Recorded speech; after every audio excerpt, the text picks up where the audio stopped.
They say money can buy anything: power, silence, loyalty, even love. But in a quiet diner just outside Dallas, Texas, one arrogant billionaire learned the hardest truth of all: some people can't be bought. It started with a single sentence, delivered like a command: "Kneel and I'll make you rich." The man who spoke those words owned half the skyline. His empire stretched from luxury hotels in Manhattan to oil pipelines snaking across 3 continents. Politicians smiled when he called. CEOs dropped everything to take his meetings. But across from him stood a girl who had grown up with nothing, a waitress too shy to even argue with rude customers. Her name was Rachel Carter. No one at Earl's Diner believed she'd dare defy him. Yet Rachel's refusal, a single moment of spine, would shatter his untouchable image, expose secrets buried in glass towers, and leave the billionaire begging instead of commanding. This isn't just about money and power. It's about what happens when dignity meets greed, and why some prices are too high to pay. But to understand how Rachel found her voice, you need to know where she started. Rachel Carter grew up in Wichita Falls, Texas, a town where Friday night football mattered more than Wall Street, and everyone knew your business before you did. Her father, Eddie, worked 23 years at the Pratt Industries factory until corporate suits shut it down and moved operations to Mexico. Her mother, Linda, cleaned houses for wealthy families, scrubbing their toilets while they complained about property taxes. Rachel dreamed bigger. Late at night, she'd lie in her narrow bed, staring at magazine cutouts of Chicago and New York taped to her ceiling. She wanted to study journalism, maybe work for a real newspaper, tell stories that mattered. But dreams don't pay bills. By 21, she was pulling double shifts at Earl's Diner, a greasy spoon off Highway 82 where truckers grabbed coffee at 3 a.m., college kids nursed hangovers with pancakes, and locals gossiped over pie. The fluorescent lights buzzed like angry wasps. The vinyl booths were cracked and patched with duct tape. But it was honest work, and Rachel saved every dollar. She was painfully shy, barely spoke above a whisper when taking orders. When customers got impatient or rude, she'd just nod and apologize even when they were wrong. Her stutter came out when she got nervous, which was most of the time. The other waitresses called her Mouse. Not meanly, they actually liked Rachel. But she was just so quiet, always disappearing into corners, never causing drama or fighting back. What they didn't know was that Rachel noticed everything. She remembered which truckers liked their coffee black, which teenagers were having family problems, which married men flirted with girls young enough to be their daughters. She carried their secrets like stones in her pocket. Every night after closing, she'd sit in her beat-up Honda in the parking lot and scribble in a worn notebook. Dreams of escape, stories about the people she served, fragments of a bigger life she planned to build, one saved dollar at a time. Her plan was simple. Finish this semester of work, enroll in Tarrant County Community College in the fall, study journalism part-time while waitressing. It wasn't glamorous, but it was a start. That Tuesday night in March started like any other. Rachel tied her apron, refilled the napkin dispensers, and braced herself for another shift of keeping her head down and her mouth shut. She had no idea that destiny was about to walk through those glass doors. The diner was half empty when it happened. A few regulars nursing coffee, 2 truckers arguing about diesel prices, college kids splitting nachos and complaining about midterms. Then the atmosphere changed. A black town car pulled into the parking lot, not the kind of vehicle you'd expect at Earl's. Sleek, expensive, with tinted windows that reflected the neon diner sign like dark mirrors. Rachel was wiping down table 6 when the door chimed. She looked up and felt the entire room shift. The man who entered commanded attention without saying a word. Tall, broad shoulders filling out a charcoal suit that probably cost more than Rachel made in 6 months. Dark hair swept back, sharp jawline, and eyes that seemed to calculate the worth of everything they touched. Conversations died mid-sentence. The truckers stopped arguing. Even the kitchen went quiet. You could hear the coffee pot gurgling like it was nervous too. He didn't belong here. Everything about him screamed wealth, power, control. The kind of man who lived in penthouses and commanded boardrooms, not someone who ate at roadside diners with sticky floors and broken air conditioning. But here he was, scanning the room like he owned it. Rachel felt her pulse quicken. She ducked her head, hoping he'd sit in someone else's section. She wasn't good with intimidating customers, especially ones who looked like they could buy and sell the entire town. But luck wasn't on her side. He chose the corner booth, her section, slid into the cracked vinyl like he was claiming a throne. Rachel grabbed the coffee pot with trembling hands. Just be invisible, she told herself. Take his order, stay quiet, don't embarrass yourself. But who was this man? And why would his next words destroy everything Rachel thought she knew about power? Rachel's sneakers squeaked against the linoleum as she approached his table. Every step felt like walking toward a cliff edge. Up close, he was even more intimidating. His suit was perfectly tailored, not a thread out of place. A Rolex caught the diner's harsh fluorescent light. His cologne, something expensive and foreign, cut through the usual smell of bacon grease and coffee. But it was his eyes that made her stomach clench. Cold, calculating, like he was already 3 moves ahead in a game she didn't even know she was playing. "Coffee?" she whispered, holding up the pot with hands that betrayed her nerves. He didn't answer immediately, just studied her face like he was memorizing it. Rachel felt heat creep up her neck. She hated being stared at, hated feeling small and insignificant under someone's gaze. "You're nervous," he said finally. His voice carried a slight accent, cultured, international, the kind of accent that spoke of private schools and boardrooms in different time zones. "I'm sorry, sir." "Long shift." Rachel kept her eyes down, focusing on pouring coffee into his cup. "Steady hands," she commanded herself. "Don't give him any reason to—" The coffee splashed, just a few drops, but they landed dangerously close to his perfectly manicured fingers. Rachel's heart stopped. "I'm so sorry." The words tumbled out in a rush, her stutter threatening to surface. "Let me get you a towel. I'll clean that up right away. I'm really—" "Stop!" The single word cut through her panic like a blade. Rachel froze, still clutching the coffee pot. He hadn't moved his hand, hadn't flinched when the hot liquid splashed near his skin.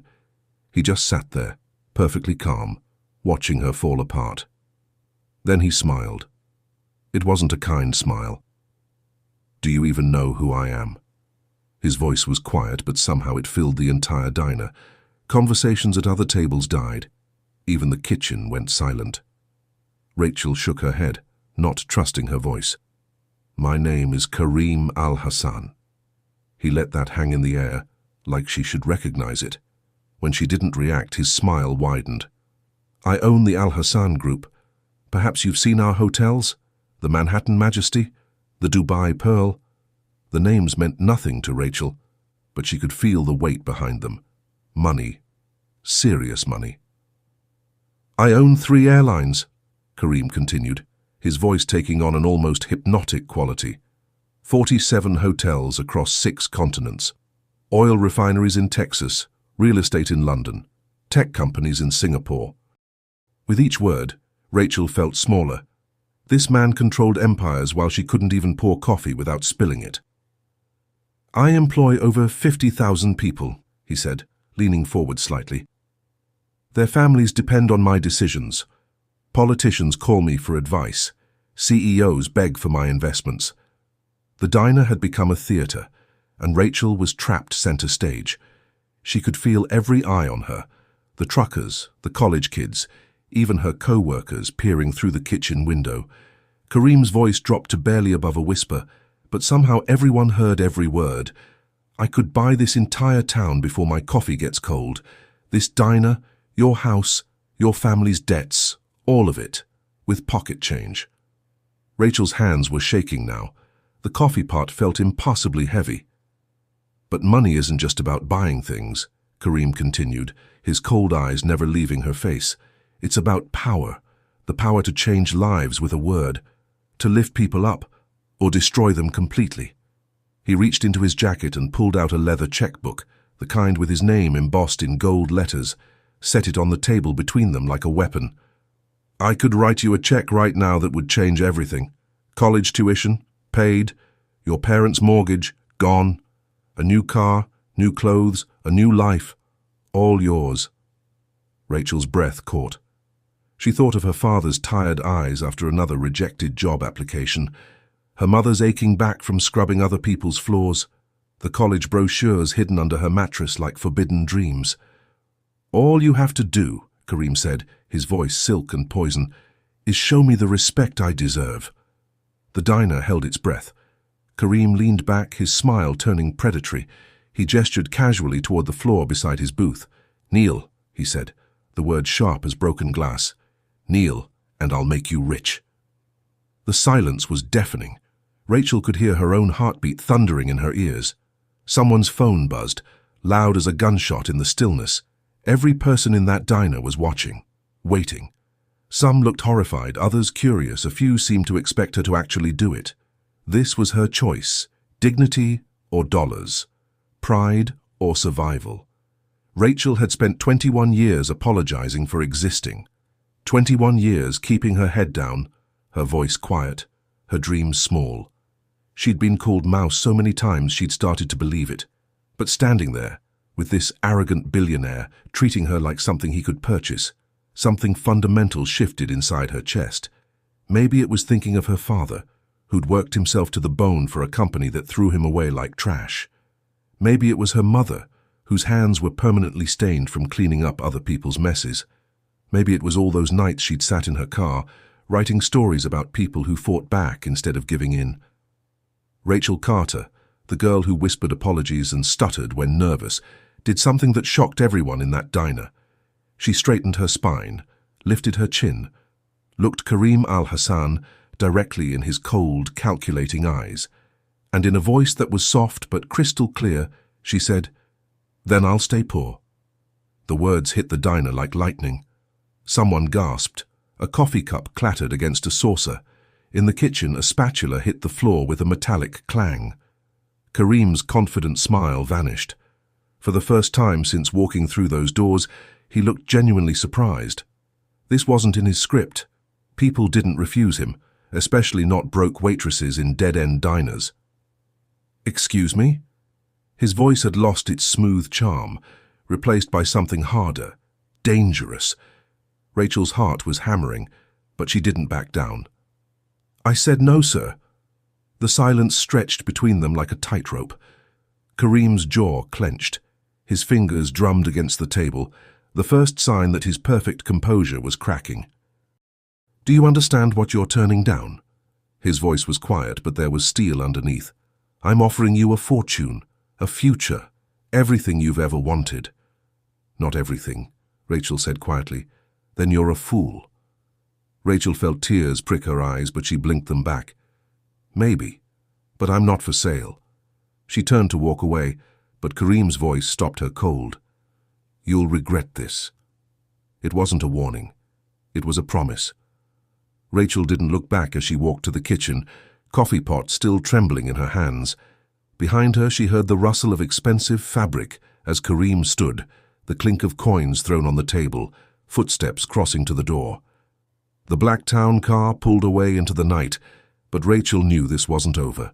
She'd just made the most powerful enemy of her life, and she had no idea that her moment of courage was already being recorded, ready to change everything in ways she never imagined. What Rachel didn't know was that Destiny had a camera phone. Sitting in the corner booth, nursing his third cup of coffee, was Ethan Martinez, a 20-year-old film student from UT Dallas. He'd stopped at Earl's to grab dinner before driving back to campus when the strange, expensive car pulled up. Ethan had good instincts for drama. The moment that imposing man in the perfect suit walked through the diner doors, something told him to start recording. He captured everything. Kareem's arrogant speech about his empire. The checkbook placed like a weapon on the table. That chilling moment when he pointed to the floor and said, "Kneel, and I'll make you rich." But most importantly, he captured Rachel's response, her spine straightening, her quiet voice saying, "Then I'll stay poor." The way she walked away with more dignity than most people could manage in a boardroom. By the time Rachel's shift ended at 11 p.m., Ethan was already in his dorm room editing the footage. He posted it to TikTok at 11:47 p.m. with the caption, "Billionaire offers waitress fortune to humiliate herself. Her response will restore your faith in humanity." The dignity. Respect, can't be bought. The video started slow. A few dozen views, then 100. But by 3 a.m. something magical happened. The algorithm picked it up. Students shared it in their group chats. Parents forwarded it to their kids. Workers dealing with demanding bosses found inspiration in Rachel's quiet defiance. By sunrise, Waitress Rejects Billionaire's Indecent Offer had 3 million views. By noon, it hit 10 million. The comments poured in like a flood. This girl is everything. Standing up for herself when most people would fold. Imagine thinking you can buy someone's dignity for pocket change. Glad she put him in his place. We need more people like Rachel in this world. Rich people thinking they own everything SMH. That man really thought money could make her kneel. She showed him what real power looks like. News outlets picked up the story. Local waitress goes viral for refusing billionaire's degrading offer. The girl who couldn't be bought. Dignity over dollars. A small-town David versus corporate Goliath. Rachel woke up Thursday morning to 47 missed calls, 312 text messages, and reporters camped outside her apartment building. Rachel, Channel 8 News, can you comment on your viral moment? NBC Dallas, what message do you have for other young women? How does it feel to be a symbol of resistance? Symbol. Rachel could barely process what was happening. She'd gone to bed as a nobody waitress and woken up as, what, a celebrity? A hero? She didn't feel like either. Her phone wouldn't stop buzzing.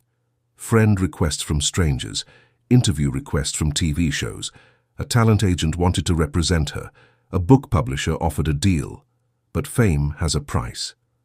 That afternoon, black SUVs arrived at Earl's Diner. Men in expensive suits, lawyers by the look of them, marched through the door like an invasion force. We represent Mr. Karim Al-Hassan, the lead attorney announced to Earl, the owner. Our client's reputation has been damaged by false and defamatory content posted without his consent. Earl, a 60-year-old former Marine who'd run the diner for 20 years, looked unimpressed. Your client said what he said, video don't lie. The recording was made without permission. We have grounds for invasion of privacy, defamation, and intentional infliction of emotional distress. Emotional distress? Earl laughed. Your boy tried to buy my employee's dignity and got told where to stick it. Only emotional distress I see is his wounded ego. But the lawyers weren't there to debate. They handed Earl a cease and desist letter, demanding the video be removed and threatening lawsuits if any employee spoke to media. Mr. Al-Hassan is prepared to be generous, the lead lawyer said, sliding a contract across Earl's desk. A substantial settlement in exchange for your cooperation. Your employee signs a non-disclosure agreement, admits the incident was misunderstood, and everyone moves on with their lives much richer. Earl tore the contract in half. Get out of my diner. But Rachel could feel the walls closing in. Karim's empire wasn't just about money, it was about control. He had lawyers, influence, connections. What did she have? A viral video and rapidly fading public attention. That night, her mother called, voice shaking. Rachel, honey, there's been a development with my cleaning job. The family Rachel cleaned for, the Hendersons, had mysteriously decided they no longer needed her services. After 8 years of loyal work, they let her go with 2 hours' notice. They said budget cuts, her mother whispered. But Mrs. Henderson seemed scared, Rachel, like someone had gotten to her. Rachel's blood ran cold. This was Karim's opening move. Not a direct attack, that would be too obvious. Instead, quiet pressure, economic strangulation, make life difficult until she broke. Her father called an hour later. The warehouse where he'd finally found part-time work, they'd suddenly decided they were overstaffed. It's probably nothing, Eddie said, but Rachel could hear the defeat in his voice. Just bad timing. Bad timing. Right. Rachel stared at her phone, watching the view count on Ethan's video climb past 15 million. The comments kept pouring in, people calling her brave, inspiring, a hero for standing up to power. But heroes in movies didn't watch their families get quietly destroyed by billionaire bullies. She thought about Karim's final words, "You'll regret this." He wasn't making her regret defying him.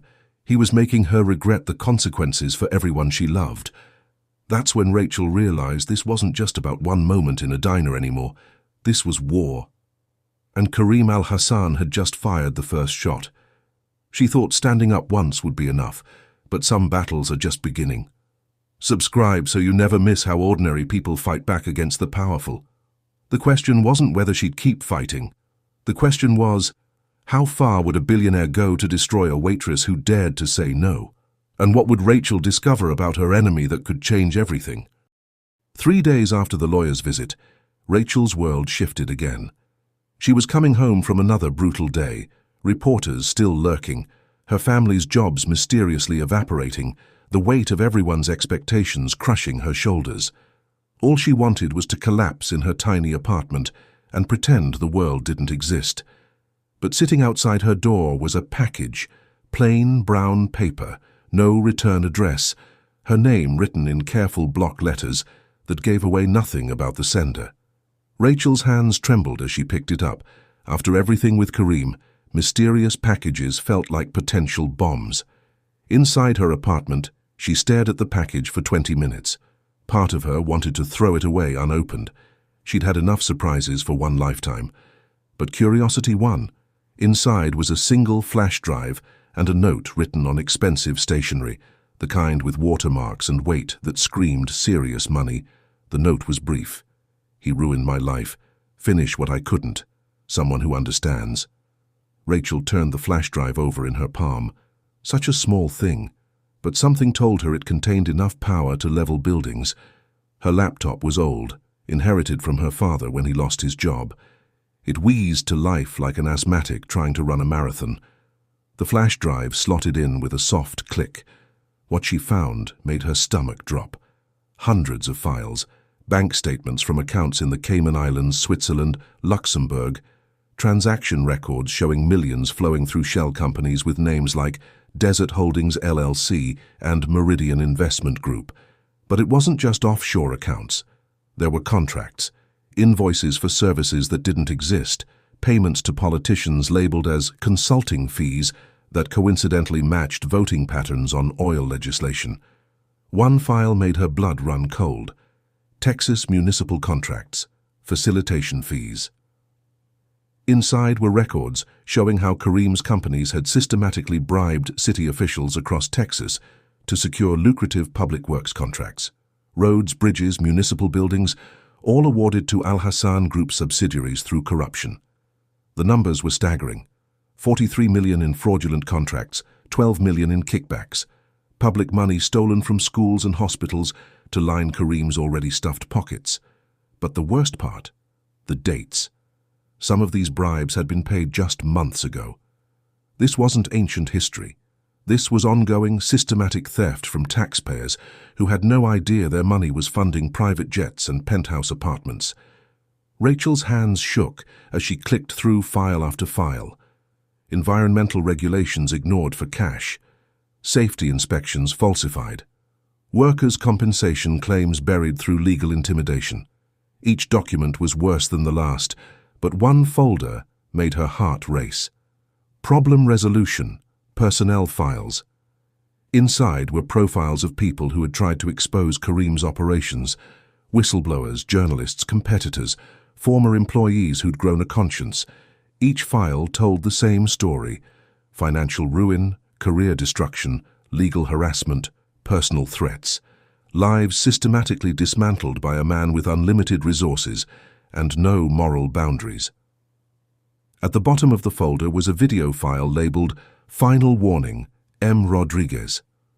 Rachel's cursor hovered over it. Something told her this would change everything. The video opened on a man in his 40s, sitting in what looked like a hotel room. He was handsome in a weathered way, with salt and pepper hair and tired eyes that had seen too much. "My name is Marcus Rodriguez," he said, looking directly into the camera. "I'm an investigative journalist, or was, before I made the mistake of looking into Karim Al-Hassan's business practices." His voice was steady, but hollow, like a man reading his own obituary. "If you're watching this, then I'm probably dead, or disappeared. Al-Hassan's people made it clear that my investigation would have consequences." Rachel's breath caught. Marcus continued. I spent 2 years documenting his corruption network. Politicians, contractors, even federal officials, all bought and paid for. But when I tried to publish, the threats started. My editor killed the story. My sources went silent. My bank accounts were frozen. The video flickered. Marcus had recorded this on a cheap camera, probably in hiding. They destroyed my career, my reputation. My family stopped talking to me because associating with me became dangerous. I became a ghost in my own life. Marcus leaned forward, intensity burning in his eyes. But I kept the evidence. Everything. Because someday, someone braver than me would need it. Someone who couldn't be bought, threatened, or broken. The camera shook slightly. Marcus's hands weren't steady. Al-Hassan thinks he's untouchable, that his money and connections make him invincible. He's wrong. The truth always finds a way. It just needs the right person to carry it. The video cut to black. Then text appeared. Files compiled by Marcus Rodriguez, 2019-2021. Use them well. MR. Rachel sat in stunned silence. Marcus Rodriguez. She remembered that name now. He'd been a respected investigative reporter for the Dallas Herald until he suddenly quit journalism and disappeared. The official story was burnout. The truth was much darker. This flash drive wasn't just evidence. It was Marcus's legacy. His final act of defiance against a system that had crushed him but couldn't kill his conscience. And now it was in her hands. Rachel stared at the laptop screen, understanding the weight of what she held. This wasn't just about her anymore, or even her family. This was about every taxpayer who'd been robbed, every worker who'd been endangered, every person Kareem had steamrolled in his march toward unlimited power. She thought about Marcus Rodriguez, probably living under an assumed name somewhere, looking over his shoulder for the rest of his life. He'd sacrificed everything to gather this evidence, waiting for someone else to finish what he'd started. But why her?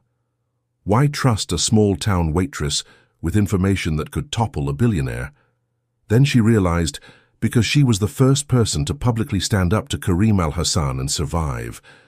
Because she'd already proven she couldn't be bought. Because sometimes the most dangerous person to a corrupt empire isn't another billionaire or politician.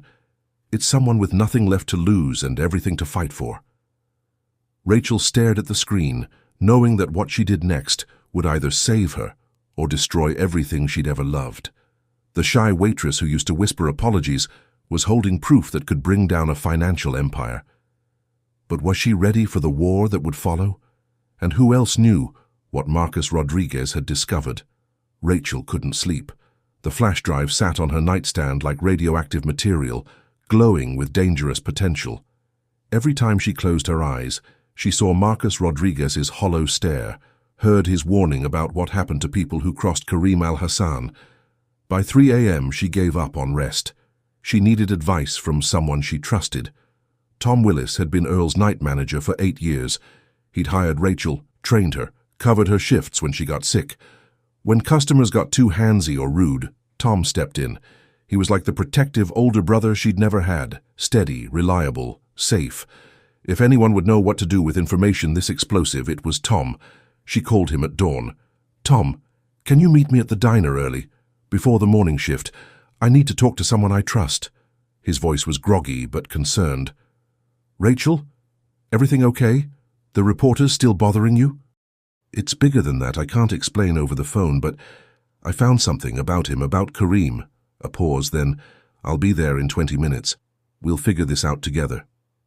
Those words should have comforted her. Instead, something in Tom's tone made her skin crawl. Too eager, too quick to agree. But she pushed the feeling away. Paranoia was making her suspicious of everyone. Rachel arrived at Earl's as the sun painted the parking lot gold. Tom's pickup was already there, which surprised her. She'd left immediately after calling him. Inside, the diner felt different in the pre-dawn quiet. No sizzling griddle, no chattering customers, no clinking dishes. Just fluorescent lights humming over empty booths and the weight of secrets. Tom emerged from the office with 2 cups of coffee and his familiar, reassuring smile. Rough night? Rachel nodded, accepting the coffee gratefully. The warmth felt like a small comfort in a world gone crazy. Talk to me, Tom said, settling across from her in their usual booth. What's got you spooked? For the next 20 minutes, Rachel told him everything. The anonymous package, Marcus Rodriguez's video. The evidence of systematic corruption worth millions. Tom listened intently, asking careful questions, taking notes on a napkin. He seemed genuinely shocked by the scope of Kareem's criminal network. This is incredible, Rachel, and terrifying. You're holding information that could destroy him completely. That's what scares me. Look what happened to Marcus Rodriguez. Look what's already happening to my parents' jobs. Tom reached across the table and squeezed her hand. Hey, you're not alone in this. We'll figure out the right move. Maybe contact the FBI. Find a journalist brave enough to publish it? Relief flooded through Rachel. Having Tom on her side made the impossible seem manageable. Can you help me make copies of everything, in case something happens to the original? Of course. Leave the flash drive with me tonight. I'll duplicate all the files, create backups. We need to be smart about this. Rachel felt a weight lift from her shoulders. Finally, someone else to share the burden. But as she walked to her car, that nagging feeling returned. Something about Tom's reaction bothered her, though she couldn't pinpoint what. That night, Rachel tried to focus on her shift, but her mind kept wandering to the flash drive locked in Tom's office safe. Every time she looked toward the manager's office, she felt a mix of relief and unease. Around 11 p.m., she realized she'd forgotten her phone charger in the break room. The diner was closed, but she had keys for cleaning duties. She let herself in through the back entrance, intending to grab the charger and leave. But light spilled from under Tom's office door. Strange. Tom had left hours ago. Rachel approached quietly, her waitress instincts making her footsteps silent on the familiar floors. Through the crack under the door, she could see Tom's legs behind his desk, heard the soft clicking of computer keys. She almost knocked, but something made her pause. The typing had a frantic quality, like someone working against time. Instead, she crept to the side window, the one that looked into the office from the storage room. Through the blinds, she could see Tom hunched over his computer, typing rapidly. On his screen, an email. Rachel's blood turned to ice when she read the recipient, kalhassani@alhassangroup.com. Her hands shook as she read Tom's message. Mr. Al-Hassan, the Carter girl has the Rodriguez files. Complete evidence package including bank records, contracts, and video testimony. She trusts me completely. Advise how to proceed. Payment per our agreement. TW. The reply came within minutes. Secure all copies immediately. Arrange private meeting. Girl must be neutralized before FBI involvement. Your bonus will reflect urgency. KAH. Tom's response was already typed. Understood. Will handle personally. Rachel stumbled backward, her world tilting off its axis. Tom Willis, the man she'd trusted like family, who'd promised to help her fight back, who'd held her hand while she shared her darkest fears, had sold her out for money. Every detail of their conversation would be in Kareem's hands within hours. Her strategy, her timeline, her plans, all compromised. But worse than the betrayal was the word that kept echoing in her mind. Neutralized. Tom wasn't just feeding Kareem information. He was helping plan her destruction. Rachel backed away from the window, fighting waves of nausea. She had to get out, had to think, had to... Rachel? Tom's voice behind her, soft and concerned. How long had he known she was there? She turned slowly, trying to keep her expression neutral. Tom, I came back for my charger, saw the light under your door. His smile didn't reach his eyes. Working late. Inventory reports. They stared at each other in the dim hallway. Rachel could see the calculations behind Tom's familiar features, the man she'd trusted, warping into a stranger. Everything okay? He asked, taking a step closer. Fine. Just tired. I'll get the charger tomorrow. But as she turned toward the exit, Tom's hand fell on her shoulder. Rachel, about our conversation earlier, maybe we should keep that between us for now, until we figure out the safest approach. His grip was firm, not quite threatening but no longer protective. "Of course," she managed. "Our secret." Tom smiled, but his eyes remained cold. "Good girl. See you tomorrow." Rachel walked to her car on unsteady legs, feeling Tom's gaze burning into her back. She'd thought Karim al-Hassan was her biggest enemy. She'd been wrong. The most dangerous predators were the ones who smiled while they devoured you. When everyone you trust turns against you, who do you turn to? Subscribe because you never know when you'll need to learn how to stand completely alone. Tom Willis had just taught Rachel the hardest lesson of all. In a war against unlimited power, anyone could be bought, even the people who promised to keep you safe. Rachel drove for hours that night, her hands shaking on the steering wheel. She couldn't go home. Tom knew her address. She couldn't trust any of her co-workers. If he could be bought, anyone could. She was completely alone with information that could topple an empire and nowhere safe to hide. At a 24-hour diner 40 miles outside Dallas, she sat in her car and tried to think.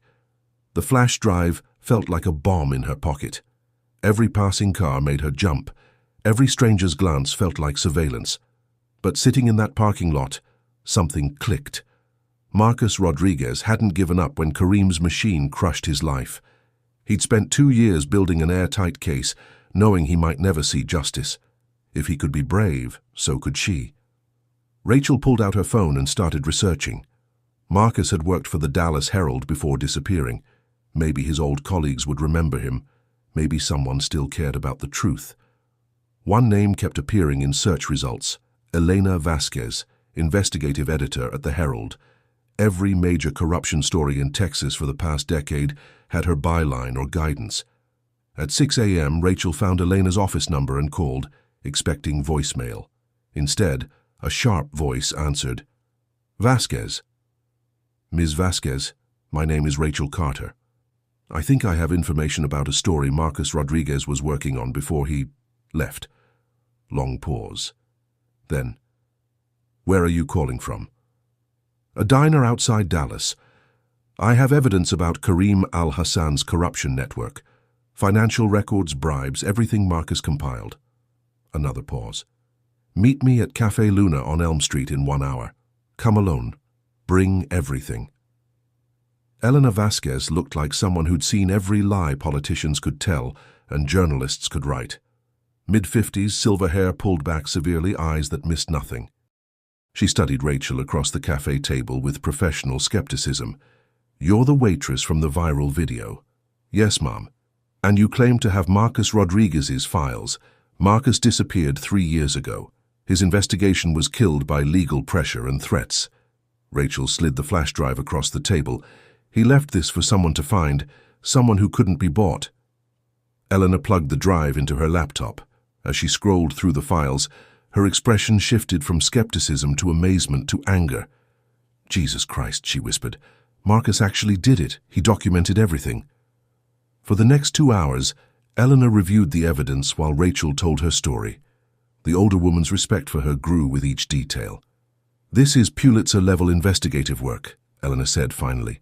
"Systematic corruption across multiple jurisdictions, millions in stolen public funds, bribery of federal officials." "Can you publish it?" Elena's face darkened. "Not easily. The Herald killed Marcus's original story under legal pressure. My editor won't touch al-Hassan without bulletproof corroboration."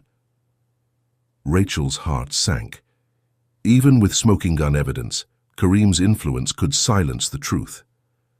"But," Elena continued, "I have contacts at the Washington Post and the New York Times, national outlets with resources to fight back against intimidation." Hope flickered again. "However, you need to understand the risk. Once this goes public, al-Hassan will use every weapon in his arsenal to destroy you. Legal warfare, character assassination, financial pressure, everything that happened to Marcus magnified." Rachel thought of Tom's betrayal, her parents' jobs, the implied threat in neutralized. "He's already trying to destroy me. At least this way, the truth comes out." Eleanor smiled for the first time. "Marcus chose well, you've got spine." They spent the next hour strategizing. Eleanor would contact her Washington sources while Rachel gathered additional corroboration. They needed testimony from other victims, more documentation, unshakable evidence that could survive legal challenges. But as Rachel prepared to leave, her phone exploded with notifications. Text from Tom. Need to see you urgently. Come to the diner now. Missed calls from unknown numbers. Then a message that made her blood freeze. Ms. Carter, this is Detective Harris with Dallas PD. We need to speak with you regarding allegations of theft and extortion. Please contact our office immediately. Eleanor read the messages over Rachel's shoulder. He's moving faster than we expected. What do I do? Lawyer up. Don't talk to police without representation. And whatever you do, don't go anywhere alone. As if summoned by her words, Rachel's phone rang. Tom's name on the screen. She answered, putting it on speaker so Elena could hear. Rachel, thank God. The police were just here asking about you. Something about stolen documents? I told them it was ridiculous, but they seemed serious. Tom's voice carried perfect concern, but Rachel now heard the performance underneath. What kind of documents? They didn't specify. Just said someone reported you'd taken proprietary information from a local business. Rachel, this is serious. You need legal help. I'll figure it out. Don't try to handle this alone. Come to the diner. We'll call my lawyer cousin, get this sorted out. The trap was so obvious now that Rachel knew what to look for.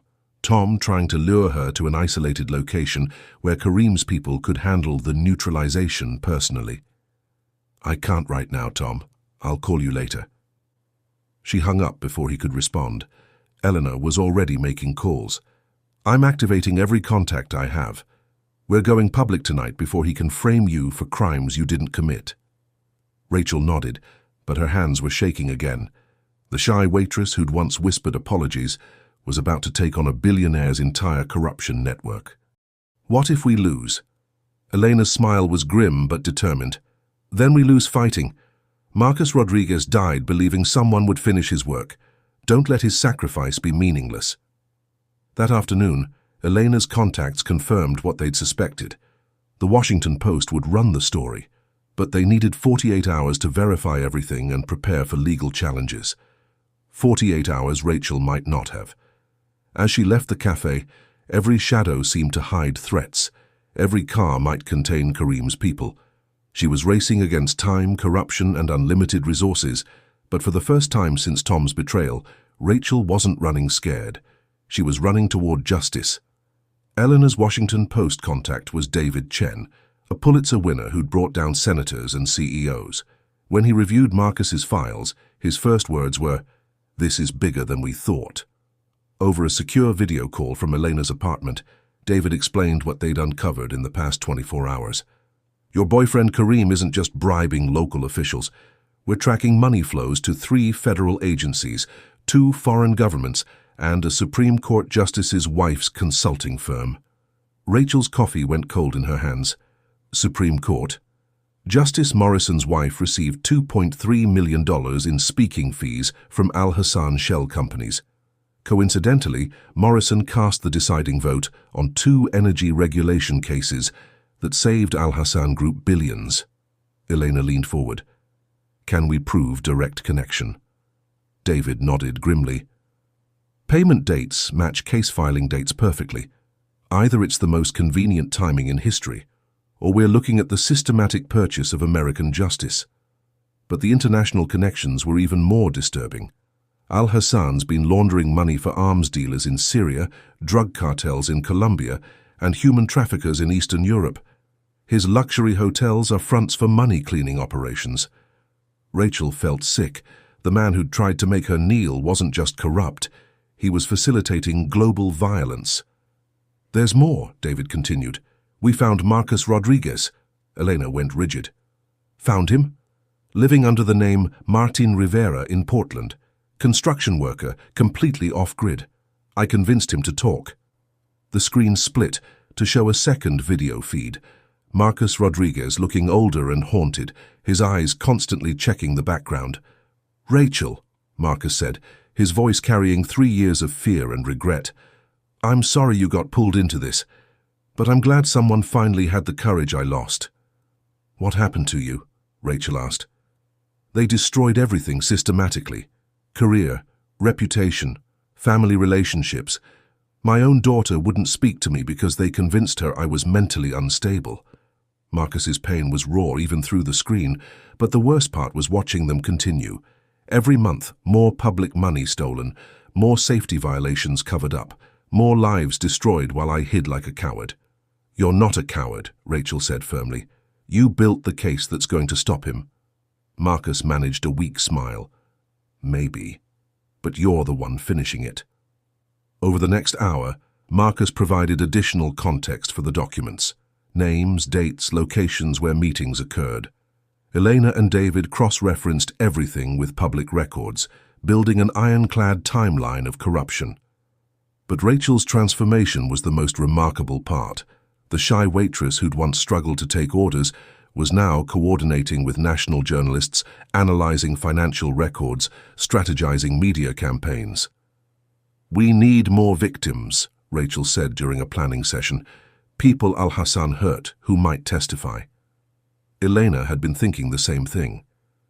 Marcus's files mention other whistleblowers. "If we can find them." They spent hours tracking down leads. Former Al-Hassan employees who'd been fired for raising safety concerns. Contractors who'd lost bids to corruption. Journalists who'd been threatened into silence.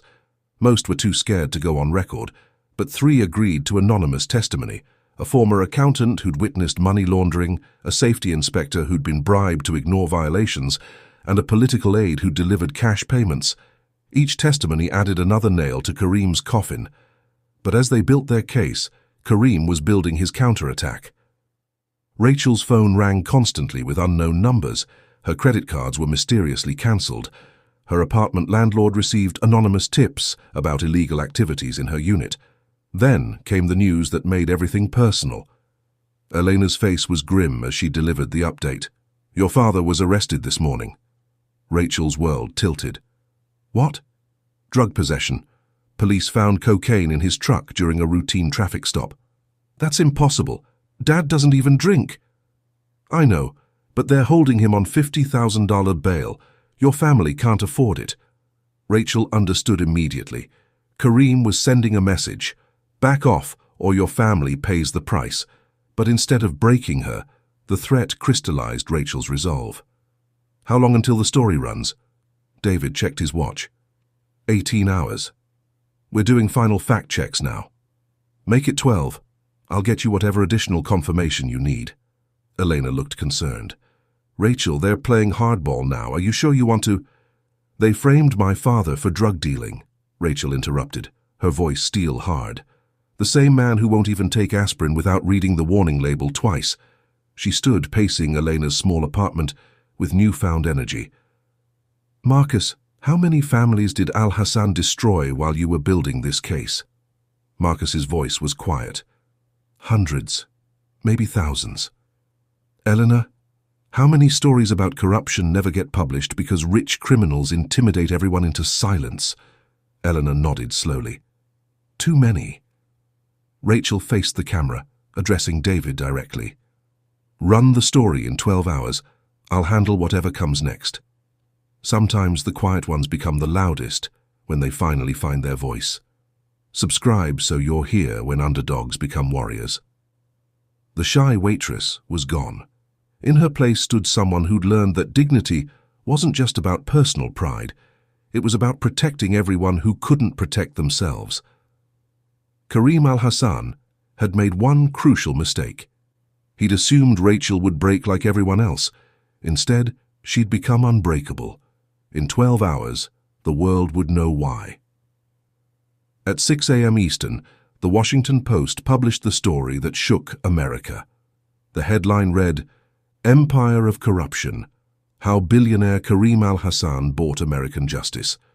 Within minutes, every major news outlet was scrambling to catch up. CNN led with breaking news alerts. Fox News called it the scandal of the decade. International media picked up the story as markets opened. Rachel watched the coverage from Elena's apartment, her phone buzzing with interview requests from every network in America. But Karim's response was swift and vicious. By 8 a.m., his legal team had filed a dozen lawsuits: defamation against the Washington Post, criminal charges against Rachel for theft of proprietary documents, conspiracy charges against Elena and David Chen. His PR machine launched immediately. Al Hassan Group released a statement calling the story "fabricated lies from disgruntled criminals and failed journalists seeking attention." Cable news invited legal experts who questioned the evidence. Social media bots flooded comment sections with attacks on Rachel's credibility. Op-ed writers suddenly appeared defending Karim as a successful immigrant businessman under attack. The propaganda war was brutal. "Waitress turned extortionist," read one headline. "Small-town grifter targets successful CEO," claimed another. They dug up Rachel's high school photos, criticized her family's financial struggles, even attacked her grammar in old social media posts. Nothing was off-limits in their character assassination campaign, but something unexpected happened. The public wasn't buying it. Stand With Rachel started trending within hours. People who'd watched her viral video remembered her quiet dignity in the face of power. Workers who'd faced their own workplace harassment saw themselves in her story. More importantly, the evidence was overwhelming. Federal prosecutors who'd been investigating Al Hassan peripherally for months suddenly had a roadmap to his entire criminal empire. The FBI raided 3 Al Hassan Group offices simultaneously, seizing computers, documents, and communications. Justice Morrison announced his immediate retirement for health reasons. 2 senators mentioned in the documents recused themselves from Energy Committee votes. A federal judge in Texas stepped down pending investigation. The dominoes were falling, but Karim's most dangerous move was personal. Rachel's mother called, voice shaking. "Honey, they came to the house, men in suits. Said if we didn't convince you to retract your statements, things would get complicated for our family." Her father, released on bail but facing felony charges, was blunter. "Rachel, I'm proud of what you did, but I'm scared. These aren't normal people we're dealing with." That afternoon, Rachel received a call from an unlisted number. Karim Al Hassan's voice was cold as winter. "Ms. Carter, I believe we need to talk. We have nothing to discuss. Your father's drug charges, your mother's immigration status. Did you know she had visa irregularities when she was 18? Your own financial records show some interesting patterns that federal investigators might find suspicious." Rachel's blood chilled. Her mother had come from Mexico as a teenager, eventually earning citizenship through marriage. But if there were technical violations from decades ago, what do you want? A simple retraction. A press conference explaining how you were manipulated by vengeful former employees into making false accusations. In exchange, your family's legal troubles disappear. And if I refuse, then you'll spend the next decade watching everyone you love destroyed piece by piece. Your parents will die in prison. Your reputation will be so toxic you'll never work again. I'll make sure your name becomes synonymous with lies and fraud. The line went quiet except for Rachel's heartbeat pounding in her ears. This was the moment Karim had destroyed every other opponent. The point where survival instinct overcame principles, where normal people chose family over justice. But Rachel Carter wasn't normal people anymore. "Mr. Al Hassan," she said, her voice steady as stone, "I have one thing to say to you." Karim waited, probably expecting her surrender. "See you in court." She hung up. Within an hour, federal marshals arrived at Elena's apartment, not to arrest Rachel, but to provide protection. The FBI had been recording all of Karim's communications since the raids began. His threat to Rachel was evidence of witness intimidation, adding another federal crime to his growing list. That evening, Rachel stood before a crowd of reporters outside the federal courthouse in Dallas. "3 weeks ago, I was a waitress who couldn't speak above a whisper," she began, her voice carrying clearly through the humid Texas air. "Today, I'm here because someone has to speak for all the people who've been silenced by money and power, for the workers whose safety was ignored, for the taxpayers whose money was stolen, for Marcus Rodriguez, who sacrificed everything to document the truth." The cameras flashed as Rachel's voice grew stronger. "Karim Al Hassan thinks fear will make me back down. He's wrong. Some things matter more than being safe. Truth matters. Justice matters. The idea that powerful people can't buy their way out of consequences, that matters most of all." A reporter called out, "Are you prepared for a long legal battle?" Rachel smiled, and for the first time in weeks, it reached her eyes. I was born ready. The shy girl who once whispered apologies was about to take on the most powerful man she'd ever met, and she was going to win. The federal courthouse in downtown Dallas had never seen anything like it. News vans lined the street for 3 blocks. Protesters held signs reading, "Justice for Rachel," and "Billionaires aren't above the law." International media crews broadcast live from every available corner. Inside, the courtroom was packed beyond capacity. Every seat filled with reporters, federal prosecutors, Al-Hassan's army of lawyers, and ordinary citizens who'd won the lottery for public seating. Rachel sat at the prosecution table in a simple black dress, the only formal outfit she owned. Across the aisle, Kareem Al-Hassan commanded a team of 12 attorneys in $1,000 suits. He looked exactly as he had that night in the diner, perfectly groomed, coldly confident, radiating the kind of power that expected deference. But when his eyes met Rachel's, something had changed. She didn't look away. Judge Patricia Williams called the court to order, a no-nonsense jurist known for running tight proceedings and tolerating zero grandstanding from expensive lawyers. "The United States versus Kareem Al-Hassan," she announced. "Charges include conspiracy to commit bribery, money laundering, racketeering, and witness intimidation." The prosecution's opening statement was devastating. Lead prosecutor Sarah Martinez methodically outlined 2 decades of systematic corruption, $47 million in bribes, $200 million in laundered criminal proceeds, federal judges purchased, safety inspections falsified, and lives destroyed to protect profits. "Ladies and gentlemen of the jury," Martinez concluded, "this case isn't complicated. It's about a man who believed his money made him untouchable. Today, we prove that no one is above the law." Al-Hassan's lead counsel, Jonathan Sterling, a legendary defense attorney who'd never lost a high-profile case, painted a different picture. "My client is a successful businessman under attack by disgruntled employees, failed journalists, and opportunistic prosecutors seeking headlines. The so-called evidence comes from unreliable sources with personal vendettas." Sterling's strategy was clear: destroy Rachel's credibility, paint Marcus Rodriguez as mentally unstable, and portray the entire case as a witch hunt against a successful immigrant. Then came Rachel's moment. The prosecution calls Rachel Carter. The courtroom fell silent as she walked to the witness stand. Every eye followed her movement, every camera captured her face. Her hands trembled slightly as she placed them on the Bible, but her voice was steady. "I do solemnly swear to tell the truth, the whole truth, and nothing but the truth." Prosecutor Martinez approached gently. "Miss Carter, please tell the court about the night of March 15th at Earl's Diner." Rachel took a breath and began her story. Not the shy whisper that had once characterized her speech, but clear, measured words that carried to every corner of the packed courtroom. She described Kareem's arrogant entrance, his catalogue of wealth and power, the checkbook placed like a weapon on the table. "He told me to kneel," Rachel said, her voice never wavering, "and that he would make me rich." "What was your response?" "I told him I would stay poor." A murmur rippled through the courtroom. Even now, months later, her simple defiance struck people as remarkable.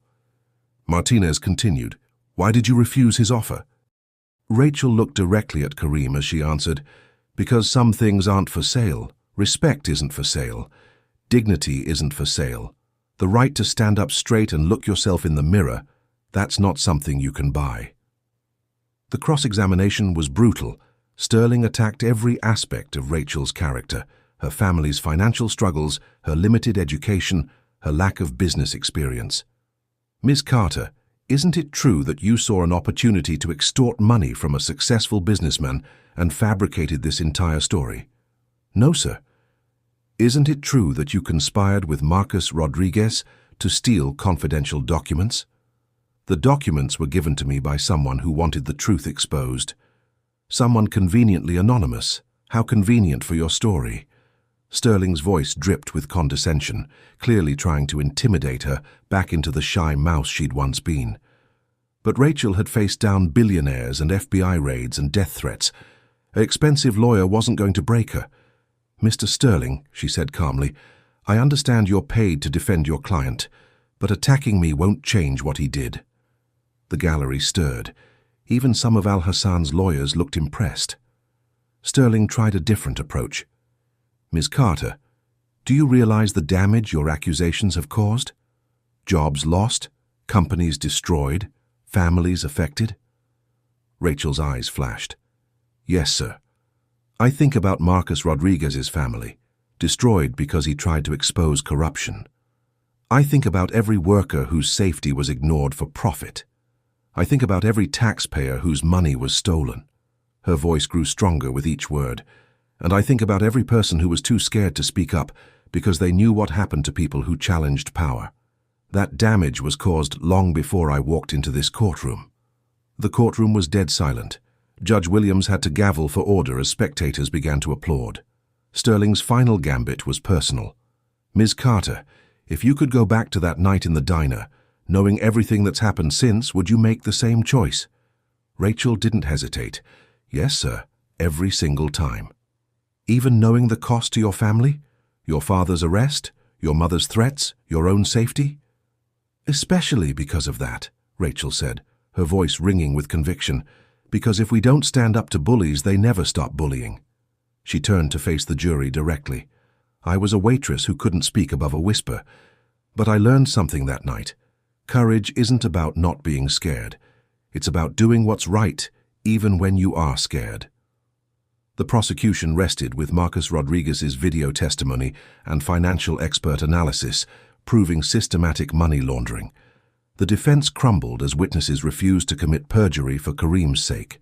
After 3 days of deliberation, the jury returned. "On the charge of conspiracy to commit bribery, we find the defendant guilty. On the charge of money laundering, we find the defendant guilty. On the charge of racketeering, we find the defendant guilty." Each guilty verdict hit like thunder. Kareem's perfect composure finally cracked as the weight of justice crashed down.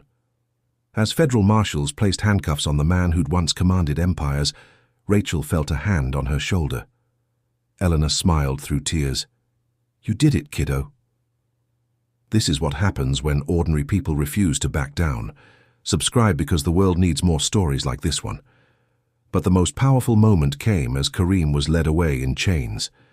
He looked back at Rachel one final time, no longer the arrogant billionaire who'd tried to buy her dignity, but a broken man who'd learned that some people truly couldn't be purchased. Rachel Carter had kept her promise. She'd stayed poor in dollars, but rich in something far more valuable.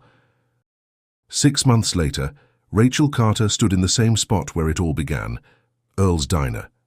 But everything had changed. The cracked vinyl booths had been reupholstered. New equipment hummed in the kitchen. A framed newspaper article hung on the wall. "Local waitress brings down billionaire corruption empire." Earl had used his share of the federal reward money, $2.3 million for providing crucial evidence, to renovate completely. The diner was thriving, with visitors from around the world stopping by to see where the waitress revolution started. Rachel wasn't working there anymore. She sat in her old booth, laptop open, working on her investigative journalism degree from UT Dallas. The same university she'd once dreamed of attending now offered her a full scholarship after her story made national headlines. Her phone buzzed with interview requests. 60 Minutes wanted a follow-up story. Netflix was developing a documentary. Publishers competed to offer book deals. But Rachel remained grounded in purpose, not fame. "Another coffee, hero?" Earl asked, sliding into the booth across from her. Rachel smiled. "Still just Rachel, Earl." Through the window she could see the construction crews working on the new community center, being built with recovered Al-Hassan funds. The federal court had ordered $50 million in seized assets be returned to the Texas communities Kareem had robbed. Her parents walked through the diner doors, both employed again, her father as a supervisor at the new center, her mother managing a small business loan program for immigrant families. The drug charges against her father, had been dropped within hours of Kareem's conviction. The evidence mysteriously disappeared when federal investigators examined the case. "How's the story coming?" her mother asked, settling beside her. Rachel was writing about Marcus Rodriguez, who'd finally emerged from hiding to testify at additional trials targeting Al-Hassan's political network. 3 senators, 2 federal judges, and a cabinet member had resigned in disgrace. "Marcus deserves to have his sacrifice remembered," Rachel said. "He lost everything to build the case that brought justice." Her father squeezed her shoulder. "Like father, like daughter. Both of you too stubborn to know when to quit." Rachel laughed, but her expression grew serious. "The work isn't finished, Dad. There are more Kareems out there, more systems designed to silence people like us." That was why she turned down the lucrative media deals and celebrity opportunities. Instead, she was building something more important, a non-profit organization providing legal support for whistleblowers and workers facing retaliation. The Rachel Carter Foundation had already helped 12 people expose corruption in their workplaces. Small victories, but each one mattered. Elena Vasquez walked in, carrying a bottle of champagne. "Celebrating the 1-year anniversary of the best no in journalistic history," Rachel grinned. "The anniversary of learning my voice actually works."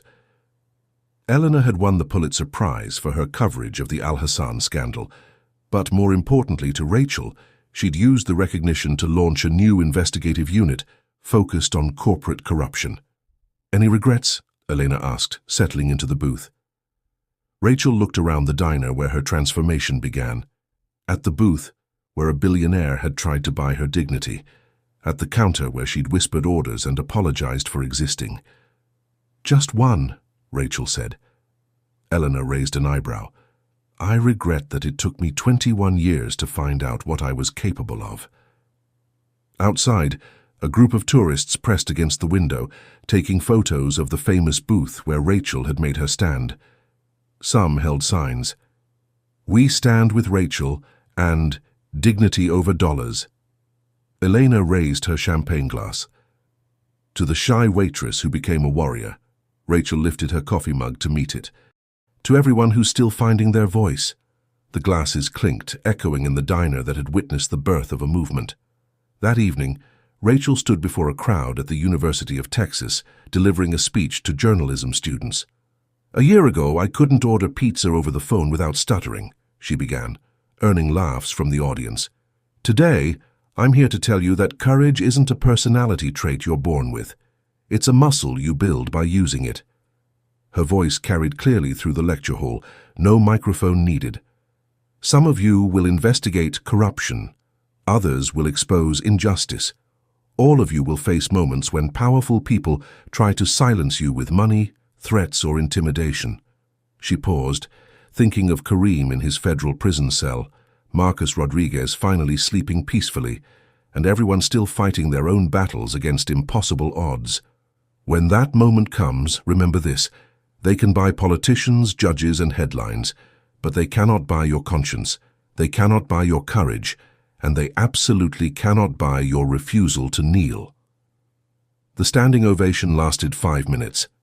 Rachel proved that dignity isn't negotiable, and courage is contagious. Subscribe so you never miss stories that remind us what's possible when we refuse to kneel.